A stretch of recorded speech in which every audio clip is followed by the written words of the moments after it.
nombre es Claudia Alanís, de la distribuidora Latam Pictures, y el día de hoy estamos muy contentos de tenerlos a todos en esta mesa de diálogo alrededor de Obediencia Perfecta, un libro original de Ernesto Alcocer que inspira la película Obediencia Perfecta, dirigida y producida por el director mexicano de cine Luis Urquiza. El día de hoy contamos con la presencia de Ernesto Alcocer, autor del libro, Luis Urquiza, director mexicano de cine, así como con el honor de que nos acompañe un miembro del elenco de Obediencia Perfecta, Juan Ignacio Aranda. Agradecemos mucho a los tres por estar aquí y por contribuir con su opinión en esta mesa de diálogo. El día de hoy manejaremos una sesión muy dinámica en la que tendremos bloques de 5 preguntas y por lo cual vamos a invitarlos en su momento a levantar la mano para que puedan decirnos de qué medio vienen la pregunta y poder extendernos un poco así. Ahorita les voy a pedir a cada uno de nuestros panelistas pues que nos platiquen un poco qué fue lo que los trae a Obediencia Perfecta para que nos podamos sumergir en todo este escenario, y después de eso estaremos viendo el tráiler y a continuación comenzando con las preguntas. Gracias. Yo quiero agradecer esta desmañanada. Sé que los periodistas son gente que trabaja anoche, y agradezco su presencia y su esfuerzo. También a Latam, que ha hecho este trabajo de integrar la búsqueda de la editorial para hacer este sueño con Ernesto. Cuando terminamos la película le dije a Ernesto, oye Ernesto, estaría padrísimo que se publicara tu libro, porque luego lo vas a buscar aquí, no existe. 5 ejemplares o 2. El libro inicial se llama Perversidad. Entonces le dije, vamos a hacer ese intento. Hoy estaría padre. Y muchas cosas luego en este país o en lo que hacemos se queda en el estaría padre, estaría bueno. Yo, como mi origen es productor, para mí el estaría padre, estaría bueno no me llena del todo. Hay un siguiente paso. Y le dijimos a Latam, a Eduardo Caso, a Nico Mori, a Claudia, y buscaron el equipo, el conducto, y el sueño está hecho realidad. Pasa uno allá abajo y está este libro que dice ahora Obediencia Perfecta. Me encanta, o sea, un sueño hecho realidad. ¿Cómo empezó este sueño? Es que es increíble la lectura, ¿no? Ahora sí parece anuncio de leer, ¿no? Como yo llegué a una librería, vi un libro que me llamó la atención y se llama Perversidad del libro, lo leí, me encantó la primera historia, Obediencia Perfecta. Me pareció de una maestría extraordinaria, me pareció como un cuento de Bukowski, que yo soy admirador de Bukowski, fan. Parte de mi humor tiene que ver con este escritor, ¿no? que ha dejado una obra, un legado importantísimo. Entonces, para mí me pareció mi Bukowski aquí, Ernesto Alcocer, mexicano. Lo leí y le dije a Lourdes García, la productora, oye, me encantó este cuento, esta historia. Ella la leyó en una sentada, en 3-4 horas, y así más que yo, y dijo, está padrísimo. ¿Qué quiere hacer? Pues adaptarlo, lo adaptamos y lo hacemos película. Ok, entonces se dio la labor de la investigación y llegaron con Ernesto Alcocer. Vamos a hacer como diálogo, así este pimponeo, para que ustedes imaginen ese 2007-2008, ¿no? Sí, yo creo que fue 2008, yo creo, 2008. Entonces, bueno, ya te contactaron, ¿no? Me contactaron, entonces, pues yo voy a la productora de Luis y ahí conozco a Luis, ahí nos conocemos, entonces nos Astillero sentamos, Films, Astillero Films, la productora. Nos sentamos en una mesa, empezamos a platicar, hablamos de muchos puntos de interés en común en cuanto, por ejemplo, a la historia que venía ahí, que había leído Luis, y todo el proyecto de hacer una película con respecto a eso. Y total, hay tantas coincidencias en puntos puntos de vista y demás que decimos, y me dice Luis, oye, ¿por qué no hacemos un guión juntos? Yo le dije, oye, yo nunca he hecho un guión en mi vida. Luis me dice, pues yo he hecho algo de guión, ¿no? Pero nunca he hecho un largometraje como guión. Pues vamos a empezar a incursionar en esto. Nos sentamos a trabajar y trabajamos cerca de 2 años, ¿verdad? Fueron como 2 años. 2 años. Sí, yo me acuerdo de decir esto, es que yo nunca he hecho un guión. Y digo, yo tampoco. Oye, ¿pero qué? Pues agarramos un libro y lo que nos digan. Yo estudié comunicación, me dieron unos cursos de esos patrulla que nos dan de 3 días de embarradita, y dijimos, va. Pero he leído muchos guiones que han sido llevados a pantalla y otros no, y para mí la experiencia principal que tengo del guión es ver cómo llega versión 1, versión 2, versión 3, 4, y luego la que se filma y cuál queda, ¿no? Es toda mi experiencia en ver cómo se lleva a cabo un guión. Entonces agarramos un libro, nos pusimos a darle, a ver, ¿qué queremos? Una estructura. Él también sabe de estructura de una historia, y finalmente hay un principio, un desarrollo y un desenlace. Eso no lo sabemos todos en todas lo que hacemos, el por qué, para qué, cuándo, cómo, quién, cómo, todo el ABC lo sabemos, ¿no? Entonces ahí, Ernesto. Entonces, bueno, pues, nos sentamos a trabajar, estuvimos trabajando, como decía yo, esos 2 años, ¿no? Leyendo a través de gente que conoce a Luis, que sabe mucho de guión y que tiene mucha experiencia en cine y haciendo guiones también. Tomábamos retroalimentación de esas personas, ¿no? Y bueno, terminamos el guión, lo presentamos dentro de Foprocine, la productora Astillero lo presentó en Foprocine y ganamos Foprocine, ¿no? Que fue una cosa magnífica para nosotros después de que participaban cerca de 100 guionistas y solamente ganaron 4 películas ese año, ¿no? O 4 guiones para darles dinero. Sí, pero antes ya había sido, fue rechazado. Lo mandamos a un desarrollo y fue rechazado. Nosotros empezamos a trabajarlo y la gente creía que estaba encontrando, en ese momento estaba el escándalo de Maciel, entonces pensaban que iban a encontrar una bibliografía de Maciel. Casi todos pensaban que en ese momento iba a ser la película de Maciel, así tal cual. Nació ¿cómo se llama? En su pueblo allá en Michoacán, en Cotija, entonces querían ver al niñito naciendo ahí, y luego lo llevaban a otro. O sea, querían ver todo ese, la gente se imagina las películas así, ¿no? A ver, enséñame la película de Maciel. Entonces quieren ver, a ver, enséñame cómo así se imaginó. Yo me imagino que en esa parte del proceso la gente imaginó una película. Cuando dicen de Maciel, piensan que vas a ver eso, ¿no? Entonces, sí, y en realidad, ¿cómo escribo yo esta historia? Yo esta historia la escribo porque estaba en ese momento trabajando un libro sobre noticias periodísticas, sobre notas periodísticas de las que se derivaban distintas historias, ¿no? Entonces hay desde una nota periodística de página roja, ¿no? en ese libro, que tiene que ver con un tipo que asesina a su madre después de que la madre le pincha la muñeca hinchable. Es decir, tenía una muñeca hinchable con la que vivía o convivía, el tipo de 40 y tantos años. Novia, ¿no? Era con su novia, vivía con su madre, y un día la madre le pincha el hinchable y él coge ese mismo cuchillo y pincha a la mamá y la mata. Sí, porque esa mala onda, le mata a la novia, ¿no? Sí, chiquitita en el periódico. Y por cierto que la historia, después de que la escribí, le encantó a Sergio Pitón, ¿no? Sergio me decía, qué buena es esta historia. Consígueme una muñeca, ¿no? Consígueme una. Sí. Bueno, y como eso, bueno, había una persona que era adicta a los trasplantes y los cirugías plásticas, ¿no? Y todo tipo de cosas de esas.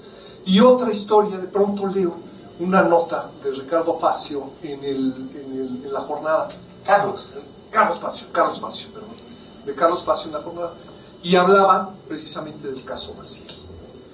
Y hablaba desde el punto de vista de lo que estaba sucediendo en el Vaticano en ese momento, con las complicidades que se habían dado por años con respecto a los denunciantes, con Ratzinger y la Congregación para la Doctrina de la Fe, ¿no? Y entonces me llama mucho la atención esa nota, porque digo, ¿cómo puede ser que una institución como la Iglesia, que se supone que representa los valores más puros o más parecidos a los de Jesucristo, etcétera, etcétera, pueda haber solapado todo esto? Y entonces me pongo a pensar y digo, ¿desde qué punto de vista quisiera yo escribir esto? Y el punto de vista era desde el personaje que era un pederasta, como en ese momento se estaba revelando que era Maciel, no se estaba sabiendo más o difundiendo más, después de que ya era un viejo. Cuando no había ya evidencia, o sea, ya era evidente que era un pederasta. Era evidente, ya había ya no lo podía negar, en los medios. Ya el Papa decía, sí, perdón, se nos coló ese cuate. Entonces dije, a ver, yo quiero contar esta historia desde el punto de vista de este cura pederasta. Cuando ya es un viejo, ya fue denunciado, ya lo retiraron a vivir por ahí, y entonces el tipo, pues la historia arranca con que el tipo se sienta y empieza a escribir a ese que fue el principal denunciante de él. Y le dice, ¿qué pasó? ¿Por qué me denunciaste? O sea, ¿por qué hiciste eso si tú y yo éramos tan parecidos? ¿Cómo puede ser que después de años, ¿no? Me salgas con que yo soy un abusador, ¿no?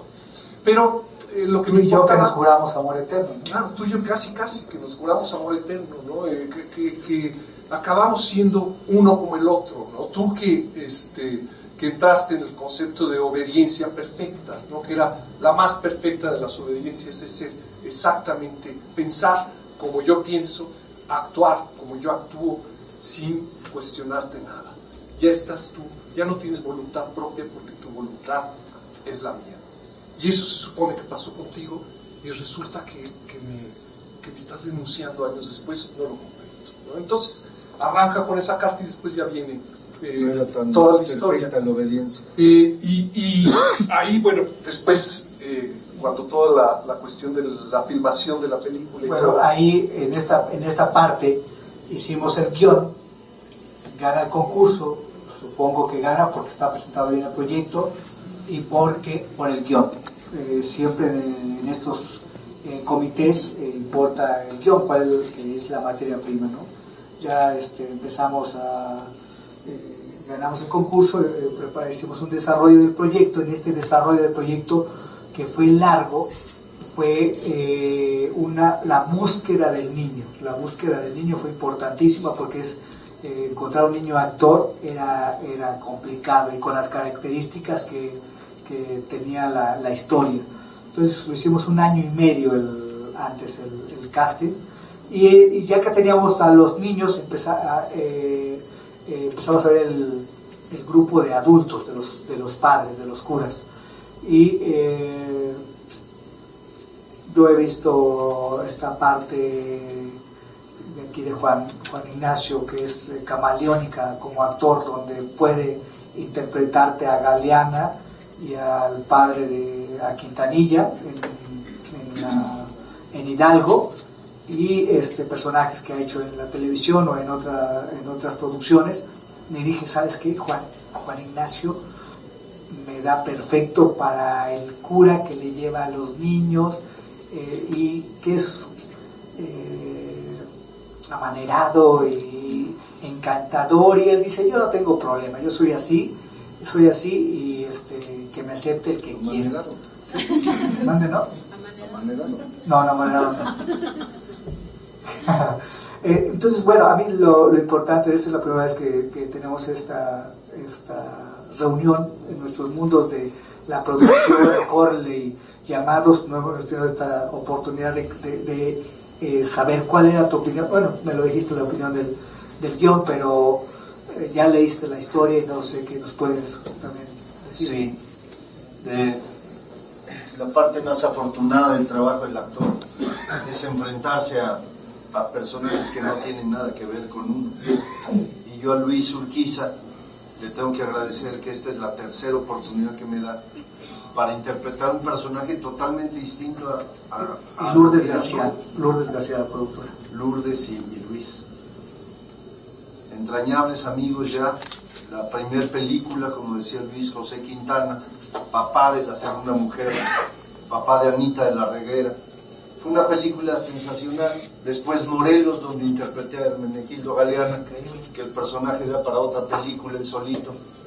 Y luego me llega este guión que no puedo dejar de leer, que lo leo en un solo tirón, que no me distraigo en un solo segundo de la lectura, porque me atrapa la historia, me atrapa el tema, me atrapa el personaje. Ya Luis me había dicho, lee especialmente con atención a que hagas El Padre Galaviz, y me impactó. El tema es durísimo, hablar de este tema en cine se me hizo muy atractivo, muy fuerte, muy interesante como actor, poderle dar vida a este mecanismo perfecto de engaño, de manipulación psicológica al padre, a la madre y al inocente niño. El guión me encantó. Comenzamos a estudiarlo, comenzamos a prepararlo, y efectivamente no fue el guión que me dio primero Luis, no fue el que hicimos. Llegaron 2 guiones más, 2 tratamientos más. Se estuvo trabajando sobre la historia, sobre los textos, sobre la relación de los personajes, y finalmente llegamos a lo que filmamos. Yo no he visto la película, la voy a ver mañana, invitado por Luis ahí a la oficina, la voy a ver por primera vez. Pero si al público le provoca lo que a mí me provocó en la lectura, creo que va a ser una gran película. He oído muy buenos comentarios de quienes ya la han visto, y estoy feliz de pertenecer a un proyecto como este. Es un tema interesante, es un tema fuerte, un tema que México tiene obligatoriamente que continuar reflexionando, analizando, discutiendo, polemizando sobre este tema, la pederastia, que no es lo mismo que la pedofilia. La pederastia es el abuso mental, sexual, físico del niño por parte de una autoridad espiritual. La pedofilia no, la pedofilia es el gusto por los niños, y ese es otro tema. En este caso nos sitúa la pederastia.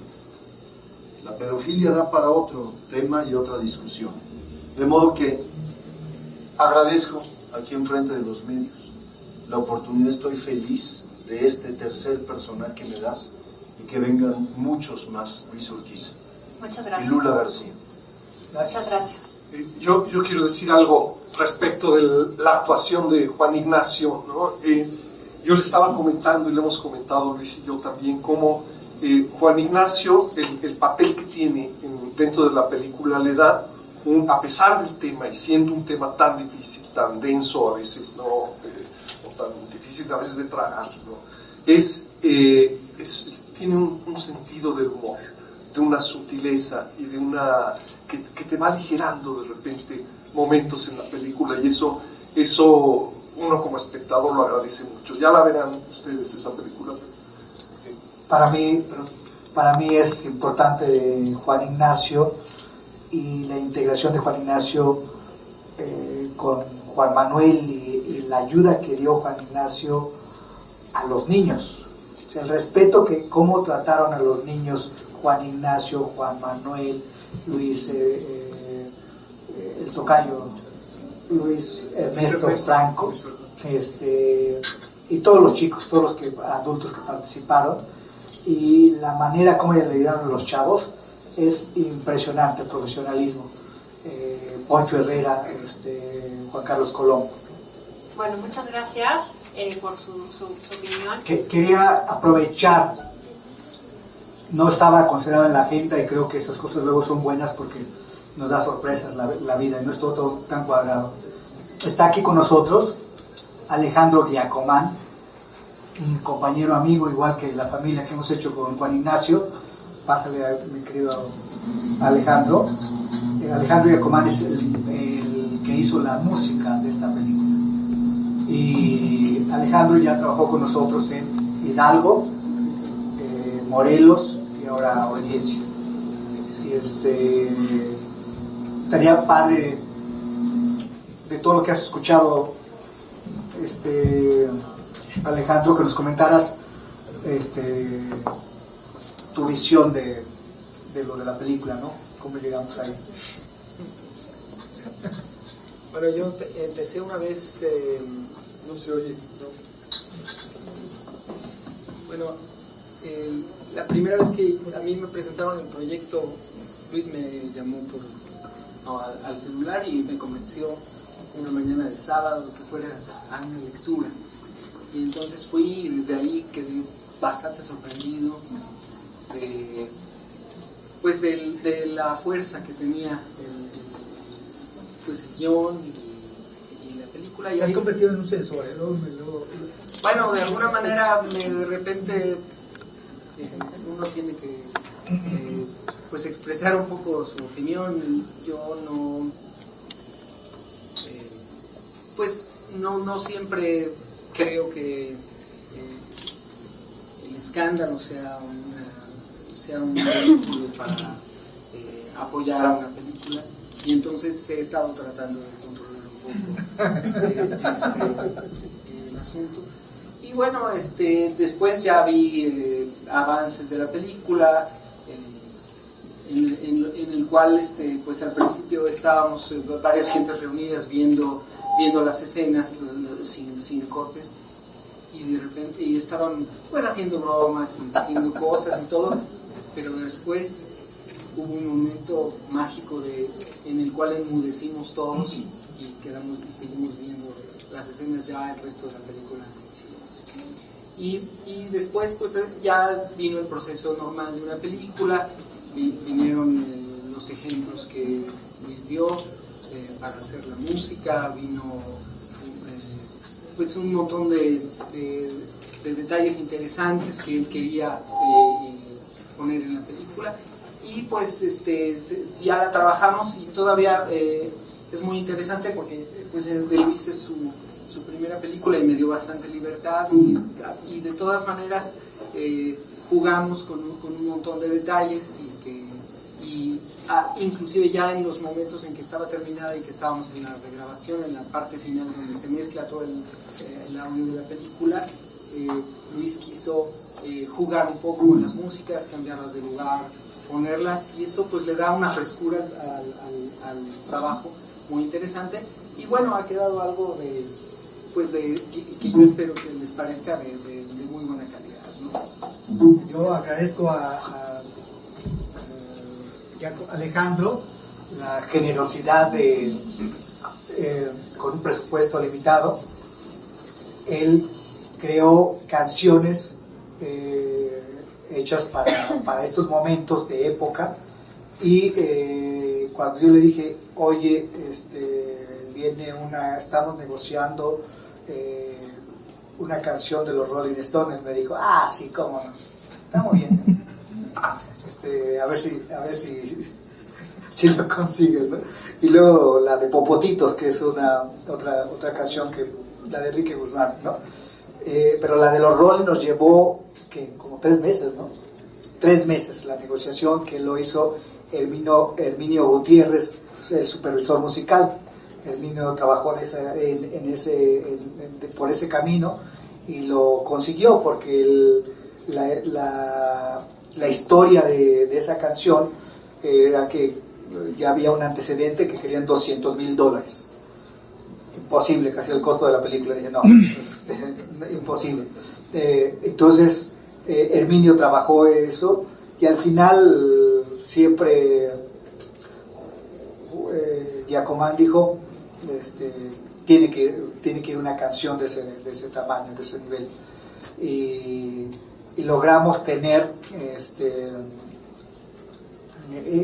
integrar lo de Giacomán en un nivel de competencia impresionante, porque tener a los Rolling Stones en la película, con toda la historia, con todo lo que sabemos, y Giacomán, que su música esté ahí, finalmente está en ese nivel, no está compitiendo, está integrada y está a ese nivel, habla de la calidad artística aquí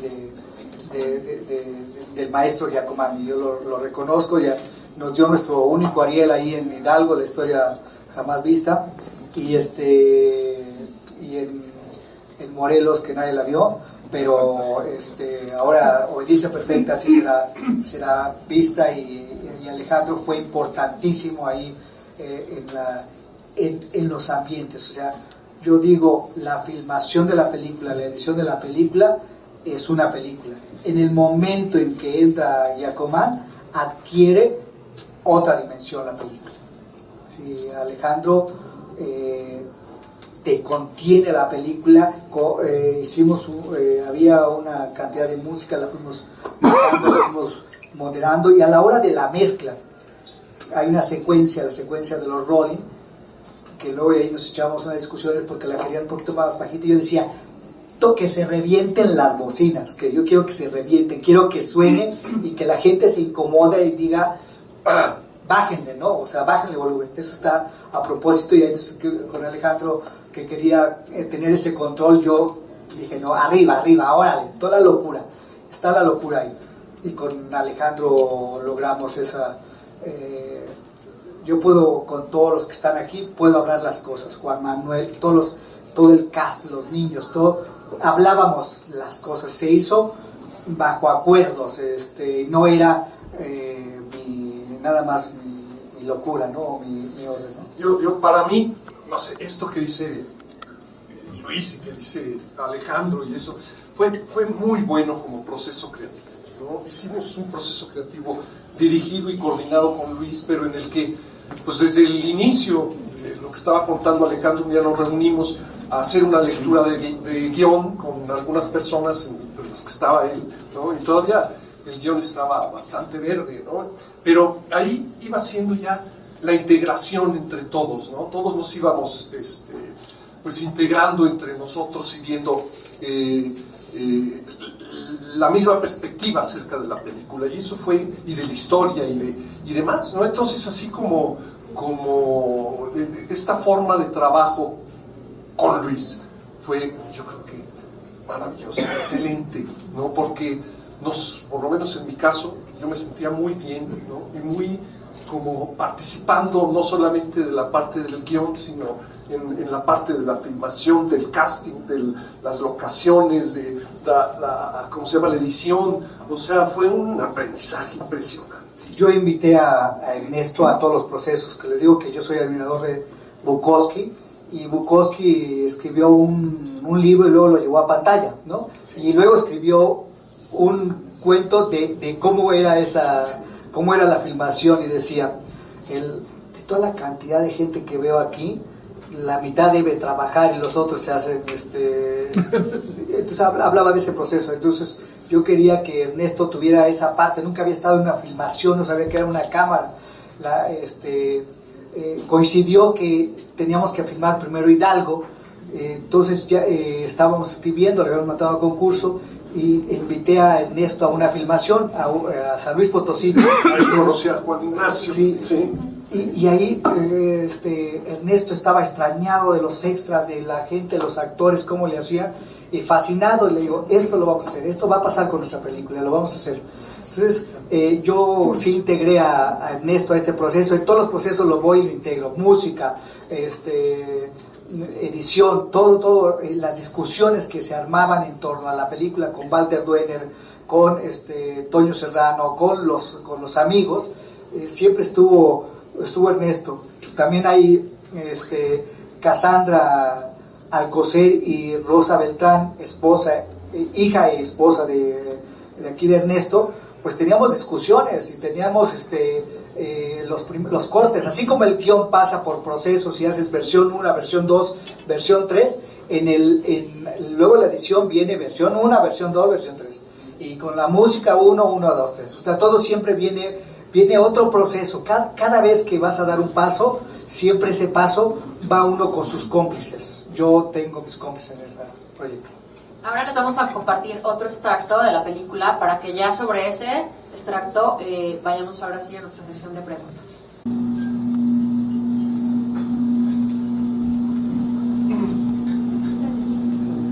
Hola, soy Paulina de Agencia de Noticias de la Ciudad de México y mi pregunta es en general a todos, o a quien quiera responderla. Hace años hablar de Maciel así, pues les habría cerrado todas las puertas. ¿Alguien intentó vetar el proyecto? No, nadie ha intentado ni hemos tenido la mínima censura, no ha habido tal. Y efectivamente la labor que ya han hecho otros comunicadores, con los cuales conocemos, ¿no? Carmen Aristegui, Solórzano, Ciro Gómez Leiva en su primer momento, ahora está en otra etapa, ¿quién más? Solórzano, Lidia Cacho, San Juana, ¿no? Creo que ha sido importante la labor de la jornada. Milenio también ha estado en este tema, creo que ha sido importante y nos han abierto un camino en lo cual, más que ir por el escándalo, nosotros vamos para la información, la discusión, para poner el tema en la mesa, porque creo que el porcentaje de católicos en México es importante y yo creo que a veces le rehuimos a ver ese tema porque pareciera que es un ataque a la iglesia, ¿no? Cuando es todo lo contrario, es parte de la purificación, parte de ver cuál es el problema para que no vuelva a pasar, no esconder el hecho como se trató durante mucho tiempo de esconderlo, de decir no existe, es una calumnia, son los enemigos de la iglesia. Gracias. Hola, soy Nancy Mora de Notimex. A mí me gustaría que nos detallaras, hablaste sobre el proceso de casting, esta es tu primera película dirigida, digamos, este trabajo que tú tuviste con los actores, platicábamos con Juan Manuel, ¿no? Con el propio Colombo, acerca de lo difícil que es el tema, pero además la parte de dirección, ¿no? Cómo fueron cuidadas estas escenas, qué es lo que el público, el espectador va a ver, que no cause, digamos, polémica, pero sí están bien cuidadas estas escenas. Pues yo creo que va a causar polémica. Uh-huh. ¿Cómo cuidamos la filmación, la historia, cómo fue contada? Tiene que ver por el motivo que estamos aquí, por el libro del texto, cómo viene marcado de Ernesto Alcocer. A mí me gustó la forma como Ernesto abordó el problema del abuso sexual de niños en la iglesia. Me pareció importante cómo lo tomó Ernesto, que se metió al personaje, al pederasta y al niño. O sea, es una película contenida, es una película muy bien cuidada, porque nos metemos al abuso psicológico y sexual del niño, que es una historia de poder, del poder del poderoso y el que no lo tiene, ¿no? ¿Cómo se ejerce? Ahorita el caso de Cuauhtémoc Gutiérrez, todo el escándalo del PRI, tiene que ver con eso, cómo el señor, cómo esa estructura llamada institución PRI, hay una necesidad, alguien dice, yo quiero trabajo, abres el trabajo, llegas ahí y te dicen, oye, pero aparte de ese trabajito va a hacer otras cosas. Hay un gancho, hay una necesidad, ¿no? Y atrapas, haces toda una red. Ese caso es una historia de abuso de poder. Y en la iglesia también lo existió, el abuso del poder. Y aquí es el padre que te confiesa, el padre que te está formando, el que te da la hostia, tu director espiritual que te pide cosas que tú luego consideras que son normales, ¿no?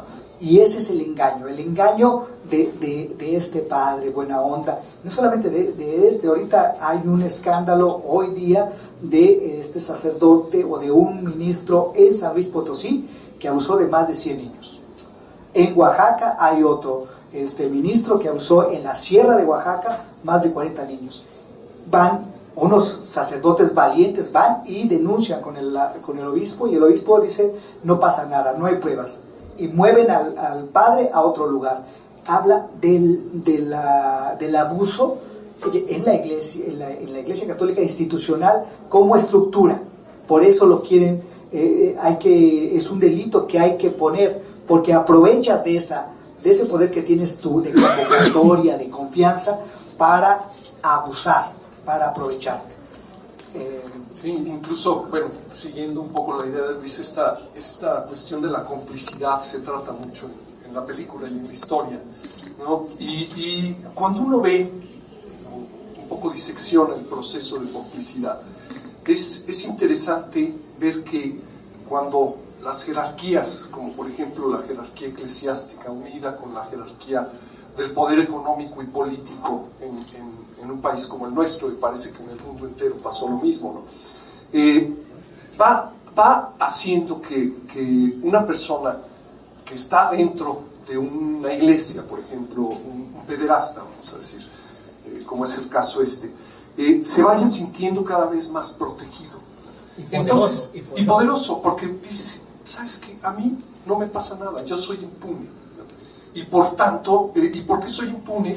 Porque nadie me denuncia, y si me denuncian, me protegen. Y si me protegen, y no solamente me protege la jerarquía eclesiástica, sino me protege la ley. Todo lo que hizo, por ejemplo, ahí la legión, o sea, es el Maciel, él se siente protegido y toda su institución lo protege, entonces es doble, la legión la lo institución y sus relaciones, ¿no? Sus relaciones con el poder, ¿no? Con el poder económico, con el poder político, ¿no? Entonces resulta que opera en la conciencia de una persona así, que todo es comprable, que todo es negociable, y que ellos pueden rebasar cualquier límite porque no van a ser castigados, ¿no? Porque no van a ser señalados, porque a nadie le va a importar, ¿no? Entonces, nunca fue castigado, ¿no? Nunca fue castigado, como miles de otros en el mundo que no han sido y castigados. como muchos que lo protegieron y que dijeron, Sí. o sea, hay casos como como Norberto Rivera, el arzobispo, que mandó a Aguilar lo mandó a Los Ángeles, le manda a Los Ángeles y dice, ahí te va este sacerdote, y no le dice, oye, acaba de violar no sé cuántos niños en la sierra de Puebla. Llega allá y abusa de más de 100 niños en Los Ángeles. Ahora, ¿qué se opera en la mente de la gente cuando es protegida así? Pues lo que se opera es, yo puedo hacer lo que quiera, la patología, ¿no? Y nadie me va a castigar y todo sigue igual. Todo es igual, entonces pareciera, cuando alguien me pregunta aquí si hay censura, pareciera que hay que autocensurarse. Yo no toco ese tema porque no sé qué vaya a pasar, a quién estoy tocando, a quién estoy lastimando, ¿no? Viene esa autocensura de los temas. No, eso, ¿para qué? No, es un problema de la iglesia, ¿no? Vamos al siguiente. Hola, ¿qué tal? Irving Torres de cinent.com. El tema es polémico por naturaleza. Hablan de que no quieren apoyarse en la polémica para promocionar la película, lo cual me parece algo muy correcto. Pero ¿cuál es la estrategia que tienes para promocionar esta película y la gente entienda que no va a haber un ataque a la Iglesia Católica, que no va a haber un ataque a sus creencias, y que vaya a ver la película y descubra, por su propia cuenta, la manera en que este hombre, esta persona, operaba y salía con esta impunidad y salía libre de todo? Bueno, justamente el convocarlos a ustedes, y ustedes son nuestra voz, es justamente eso, de dónde viene, cómo viene la historia, ¿no? Cómo llegué con Ernesto a una historia que él escribió, y los dos trabajamos un guión y lo hacemos en la parte creativa. Nosotros no juzgamos, nosotros no estamos poniendo esto es un tema y lo llevamos. A mí lo que me interesó es como cineasta, es un personaje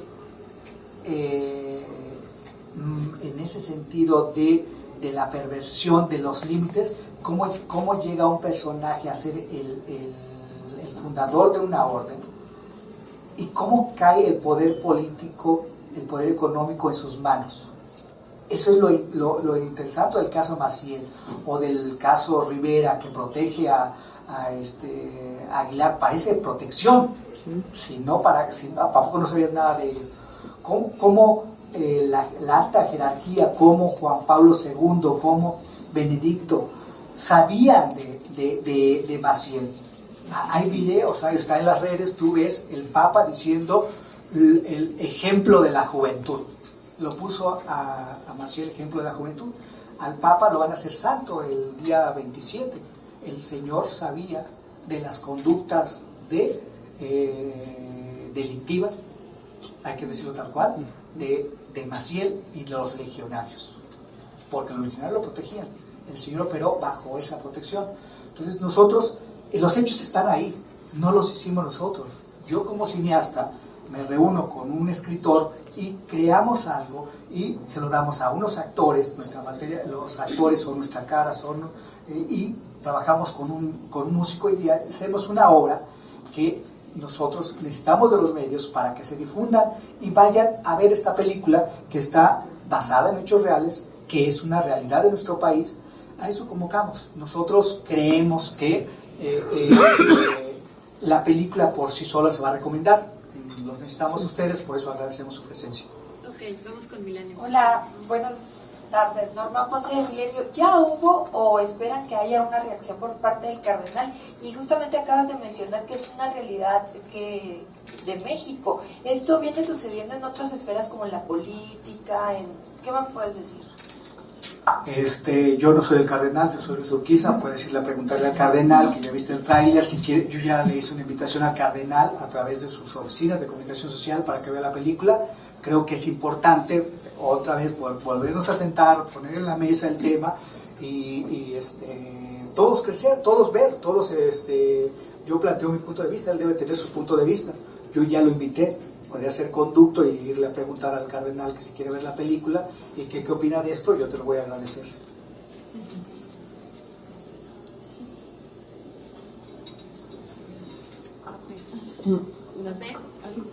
Hola, buenos días.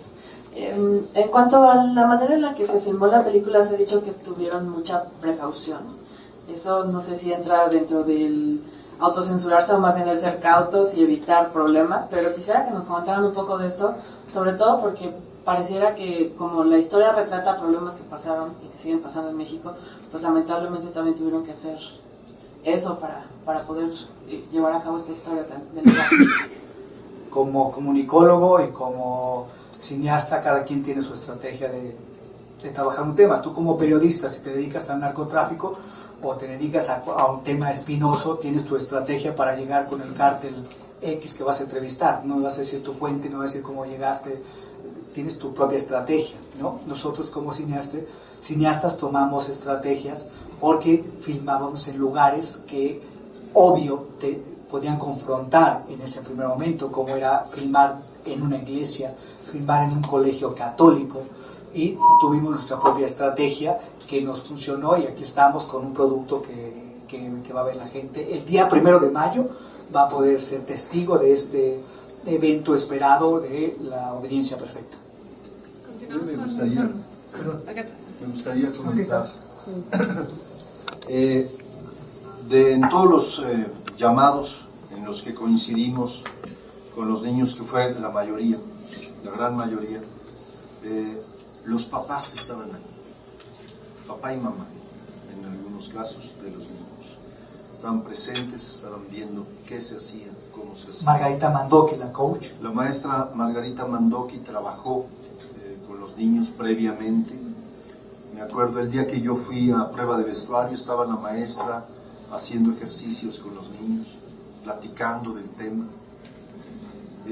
Había un asesor psicológico, ¿sí? Había una persona para atender cualquier necesidad, cualquier conflicto, cualquier duda. Siento yo que se hizo de manera muy profesional, esa sería la palabra.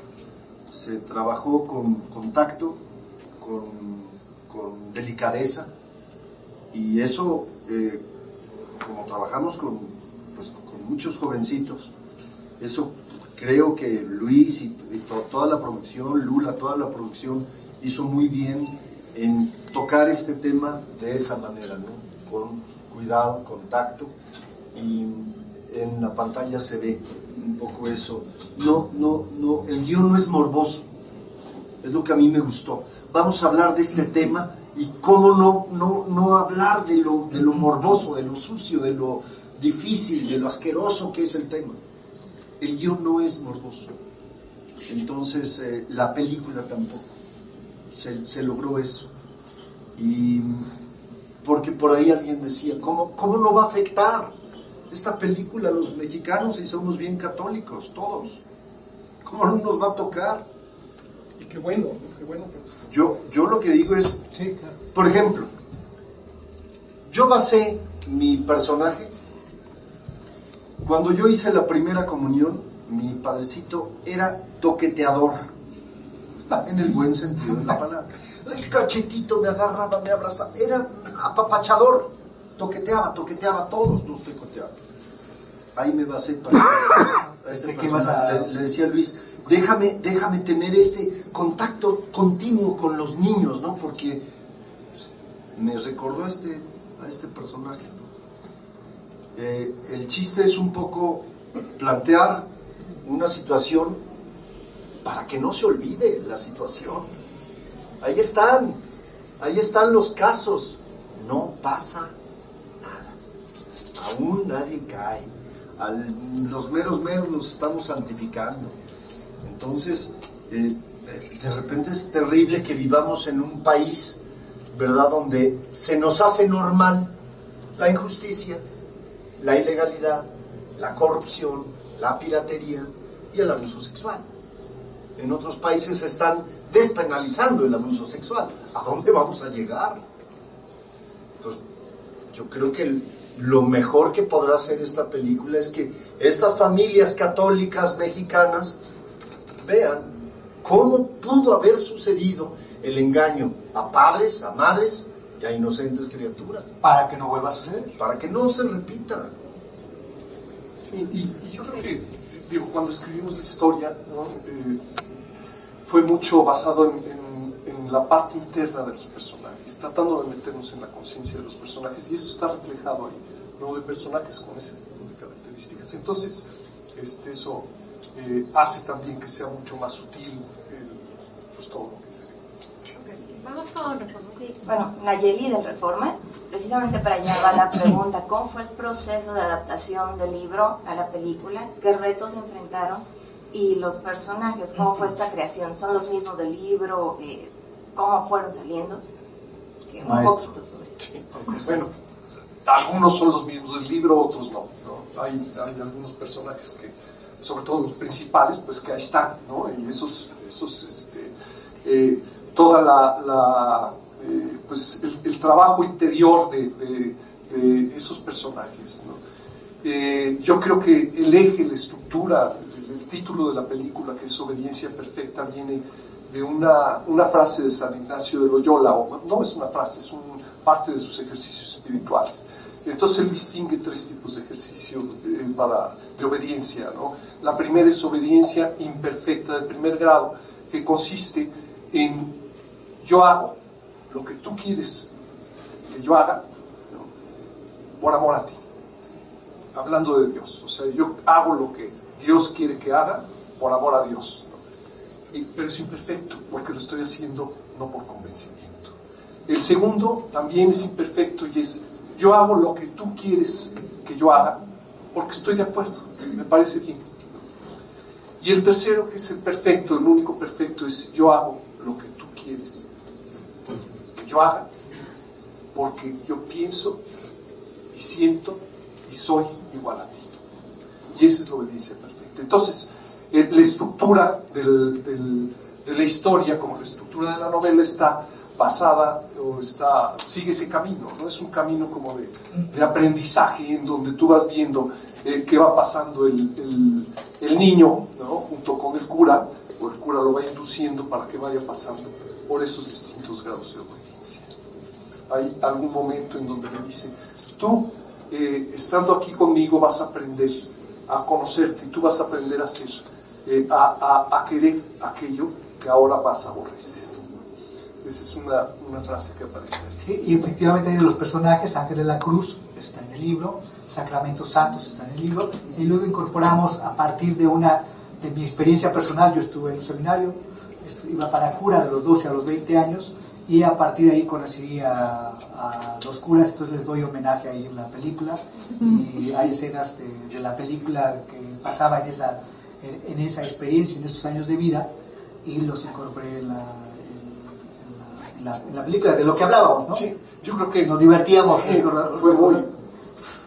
hablamos de muchísimas cosas, ¿no? Nos conocimos mucho, Luis y yo, trabajando todo esto, y ese proceso, como dicen, toda la parte tan fresca de los niños, ¿no?, que se ve ahí, es producto mucho de esas conversaciones con Luis y de la experiencia. Porque era una historia que yo quería contar, o sea, una historia que me sale del corazón, que la tengo clara, ¿sí?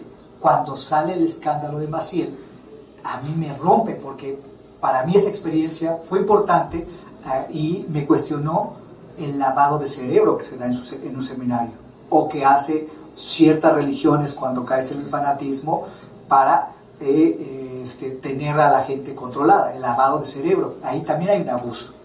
Sí, incluso independientemente de la pederastia o no, cuando una conciencia frágil de un niño de 12 años lo incorporas en un mundo que es un seminario y empiezas a educarlo o a formarlo en un sentido, lo estás dejando de formar en muchos otros, que es la sociedad en general, ¿no? Entonces, tiene algo de perverso eso, yo creo que sí. Sí, en los mismos legionarios, lo mismo que cuenta Maciel, no abusó de todos, no agarró a los 100 y los abusaba, sino elegía a uno o dos, ahí estaba la seducción. ¿Sí? Hay compañeros que nunca se enteraron de un caso de abuso, pero sí los separaron de la familia de los 10 a los 25 años, nunca supieron dónde estaba su papá, su mamá, les bajaron la lana, moría el papá o la mamá y luego ya esa herencia la incorporaban. Entonces, hay otro tipo de abuso que hablan esos curas, no todos fueron abusados, ¿no? Ok, vamos a alguna otra pregunta. La última pregunta.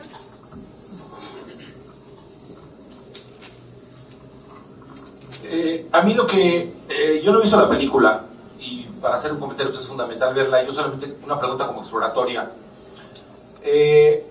Están abordando uno de los temas torales y cruciales de la sociedad mexicana. O sea, es un asunto absolutamente polémico, un asunto que se ha abordado desde muy diversas perspectivas y que está pendiente en la conciencia popular y que es totalmente reprobable. Y entonces, cuando yo siento que como creadores, tanto como usted, señor escritor, el señor actor, usted, señor director, el señor músico, se enfrentan a este fenómeno creativo, pues se enfrentan a un hecho, un animal que tiene pues muchísimas perspectivas, ¿no? Muchísimas aristas, que además tiene pues toda esta carga ideológica, emocional, religiosa. Entonces, mi pregunta, y les pido disculpas por ella, quizá sea una pregunta bastante abierta y bastante confusa, es ¿cómo enfrentan este hecho? ¿Cómo enfrentarse a este asunto tan complejo, tan trascendental, y que es un asunto, bueno, pues que evidentemente de alguna forma va a contribuir a cambiar la perspectiva que el gran público tenga de esta película, y que va a venir a contribuir, bueno, pues a darle otra perspectiva a un fenómeno que ya de por sí está cargado de opiniones y cargado de sentimientos? Esa es mi pregunta. Okay, yo creo que para darte respuesta puede ser desde el proceso de Ernesto, ¿por qué agarraste esa historia? Que ya lo habías dicho al principio, y luego yo, ¿por qué te contacté, Leo, y nos contactamos? Y luego Juan Ignacio, ¿por qué lo tomó? Y también Alejandro, ¿por qué me dijo sí a la música? Sí, bueno, en mi caso, pues lo dije ya, ¿no? Y no quiero repetirme demasiado, pero es la exploración del alma humana desde un punto de vista de autojustificación de una persona que supuestamente representa los valores. Es decir, a ver, ¿qué pasa con esto? ¿Y qué pasa en su conciencia? ¿No? ¿De qué manera se opera toda esa transformación en donde lo que al principio a lo mejor hubieras podido pensar que era malo, después del paso de los años y de que no eres castigado cuando haces algo malo, acabas pensando que es bueno y que es normal y que tú tienes derecho a hacerlo, ¿no? Entonces, eso me interesó mucho, me interesó la operación de transformación de una persona y de una cabeza en ese sentido, acabando que acababa pensando pues que podía ser cualquier cosa. Entonces nos juntamos Luis y yo, y ahí es donde empezamos a trabajar el guión y vamos. Sí, y yo, Ernesto tiene una formación religiosa y en la etapa de mi vida yo me desprendí de toda la parte religiosa, porque además tengo una formación de comunicólogo, las lecturas, toda esa etapa que viví me ayudó, me formó en una, conocí un arista o un espacio de la condición humana, la parte religiosa, y luego yo, bueno, los estudios en la parte de mi carrera me llevaron a abrir mi mundo, y obvio que todo lo que tiene que ver con lo católico, con lo religioso, tiene otro punto de vista, y para mí no me causa ningún problema enfrentarme a la religión. Es un hecho que está en los medios, es un hecho que está en la opinión pública, y que lo abordaría como una cuestión de lo de Florence Cassés, lo agarraría como lo de Cuauhtémoc Gutiérrez, lo agarraría como ahorita lo que está pasando en Michoacán, yo lo tomaría. O sea, hay, para nosotros los cineastas hay una cantidad de historias que te mueven y que dices, está interesante este tema, quiero abordarlo, y ahí es donde uno se deja ir con la creatividad y abordas. Así como para un actor es qué personaje me estás presentando, ahorita a un padre, luego a un abuelo, luego a un político, o sea, ¿dónde está la carnita? ¿Dónde está lo importante de esa historia? Para mí me parecía tocar al personaje o a los personajes pederastas, que no los toca, porque pues ahí hay una falta de conocimiento, ahí es donde conecta con mi historia. Yo los conocía, yo conocía esa forma de operar mentalmente, cómo le hacen a la gente, cómo lo trasladan toda esa ideología para tener al pueblo, pues, si te portas mal, pues hay condena, hay el infierno, hay aguas que está el infierno y no saben qué caliente está el horno, ¿no? Ahorita, ¿dónde estará Maciel? ¿En el infierno o en la gloria? ¿A cuánto lo tendrán? ¿A qué temperatura lo tendrán? Y Juan Pablo II está con él, o lo acompaña, o le lleva de comer, o cómo están, son cuates, cómo la pasan ellos, ¿no? Entonces la gente debe cuestionarse ahorita qué tan candente debe estar la llama para que no se rostice Maciel, ¿no? Y también o Juan Pablo II debe estar ordenando los grados. ¿Cómo está? Me pregunto esas cosas, de verdad lo desconozco, y no sé por dónde va eso del infierno y el cielo, que ahí es donde viene otro punto de vista. Digo, señores, si alguien sabe, me ayude, hacemos una película, ¿no? Hacemos otro guión.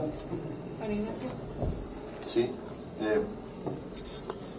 efectivamente lo que dice es muy cierto. Tiene muchos enfoques la historia. Este tema tiene muchas aristas sensibles que van a... cuando yo leí el guión, una de las cosas que me motivó es un poco la reflexión acerca de por qué me he ido alejando de la iglesia, siendo que la liturgia me parece hermosísima. Me gusta decirla. Yo digo muy bonito el Padre Nuestro. Me gusta decirlo. Suena hermoso, es como una poesía. La liturgia es un poema bíblico, espiritual, sensacional. Y voy a una iglesia, un sábado, un domingo, a misa de 12, y no hay ni medio teatro. Hay un cuarto de teatro, el público desbalagado, adormilado, 2 o 3 señoras casi roncando. Digo, ¿qué pasa? Y veo al actor principal y maldice, malrecita, dice sin convicción, dice sin emoción, dice sin creencia. Es el peor de los actores y está provocando que el público se aleje de la iglesia. Y digo, ¿y este caso de obediencia perfecta? Fíjate nada más qué tema, si no va a alejarnos de la iglesia. Entonces, una de las aristas, uno de los enfoques es por qué la Iglesia Católica está perdiendo tanta feligresía en los últimos 20 años. ¿Qué va a pasar en 40 años? Es una institución en vías de extinguirse, pronto se va a extinguir. No tiene manera de solucionar su futuro ante la gente si no hay una modificación, una rectificación moral ante el pasado.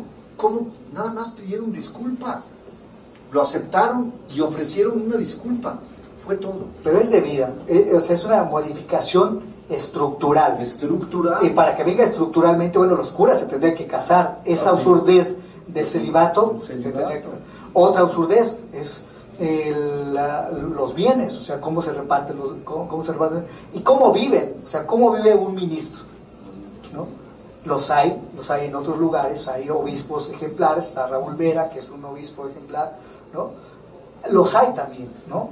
Los hay sacerdotes comprometidos con el pueblo, pero la alta jerarquía ataca a esa otra iglesia que hay, ¿no? Entonces, el futuro de la iglesia no lo sabemos, porque siempre está la justificación de que eso es por obra del Espíritu Santo y de Dios y que se va a prolongar, ¿no? Aquí sí quisiera yo también integrar a Alejandro, ¿no? Que nos diga esta parte de esta otra arista. Bueno, en cuanto a cómo abarca uno este tema, digo, estaba yo pensando que de todas maneras no se debe en realidad subestimar al auditorio. No puede uno pensar que no puedo hacer esto porque se vayan a ofender. Esto es simplemente una exposición del tema, y pues yo tengo además una gran confianza que cuando uno ve un abuso o una injusticia, pues la reacción siempre tiene que ser de alguna manera en favor de las víctimas. Tomar una actitud ciega y negar que esas cosas ocurrieron, pues solamente puede revelar un extraño interés oculto en la persona que tomara esa posición. Entonces, pues simplemente hay que atreverse y exponer el asunto, ponerlo lo más claro posible. Van a ver que hay muchos aspectos de estas escuelas y de estas instituciones que pues uno se las imagina pero no las ve expresadas tan claramente, y tiene muchos detalles muy interesantes de esa vida, y pues inclusive de la propia relación entre los personajes, entre los principales actores, personajes de la historia. Entonces pues todo eso tiene un gran interés, y pues confiemos en que la gente se lo tome bien. No es una cosa de regodearse en el morbo del asunto, sino es una exposición del tema. Exacto. Gracias. Pues muchas gracias. Una de las cosas que queremos concretar también aquí con ustedes es precisamente eso, es un tema de denuncia. Queremos invitar a la gente a que vea la película, a que se forme un juicio, a que se sensibilice y a la importancia que tenemos como adultos de ser responsables por nuestros hijos, porque este tipo de situaciones suceden en la iglesia, suceden en los colegios, suceden en las familias, lamentablemente suceden en muchos lugares. Entonces, ¿cómo yo como adulto tomo esa parte de mi responsabilidad? Y nosotros aquí quisimos poner un granito de arena. De hecho, la película se estrena el 1 de mayo y va a haber una premiere a la que les vamos a invitar. Y en esta premiere estamos haciendo un donativo especial a Fundación Paz, que se encuentra en Guadalajara. Ellos tratan acerca y apoyan a los sobrevivientes del abuso sexual infantil, porque hablan acerca de que cuando un niño es abusado, se convierte en un abusador en su edad adulta. Entonces, lo que ellos están tratando de hacer es, a través de la educación y la capacitación en los colegios, tratar de detener eso y tratar de dar apoyo psicológico a los sobrevivientes de este tipo de situaciones. Entonces, los esperamos el 24 de abril, porque haremos una donación de parte de todos. ¿En dónde? El 24 de abril será la premier en Santa Fe, en Arcos Bosques, en Cinépolis. Estamos trabajando junto con Fundación Cinépolis para poderlos invitar. Perdón, señorita, ¿esa es función de prensa y premier a la vez? ¿O es Sí, función de prensa? es una premier a la cual estaremos invitando a los medios para que nos puedan apoyar y difundir el tema, porque al final de cuentas es una responsabilidad de todos. No estamos atacando a nadie en particular, simplemente estamos poniendo sobre la mesa que el abuso sexual infantil existe y que todos tenemos que tener responsabilidad sobre el tema. Entonces ojalá nos puedan acompañar y entonces ahí poder hacer su juicio, ¿no? Ahí sí tener un poco más de información y poder sensibilizarlos y responsabilizarnos ante todo esto. Les agradecemos mucho el habernos acompañado el día de hoy. Yo quiero decir una cosita agregando a lo que dice Claudia. La experiencia que he tenido en hablar con psicólogos, hay una psicóloga que me dice, yo trato puro niño abusador. ¿Cómo que abusador? Sí, puro niño abusador. Yo no trato, oye, pero comúnmente vienen los padres porque les pasó un abuso. Dice, no, yo puros niños abusadores, porque si yo trato bien a un niño, salvo a que esa persona pueda abusar de otros 1, 10 o más niños. Un niño que hace bullying es el que tienes que tratar. Y ese niño no puede estar el padre orgulloso, mi hijo, qué bueno eres, dales en la torre, entonces, para que sepa que tú pegas bien. Ese es el próximo Mochorejas o el próximo Barbie, ¿no? Entonces, o el próximo Maciel, o sea, tú dejas al niñito que es el próximo Maciel y luego tienes a los próximos legionarios que lo protegieron, o sea, tienes a esas instituciones que lo agarran y lo protegen. Creo que en ese sentido la película abona a eso. Ok, pues muchas gracias, de verdad, gracias por su tiempo, gracias a todos.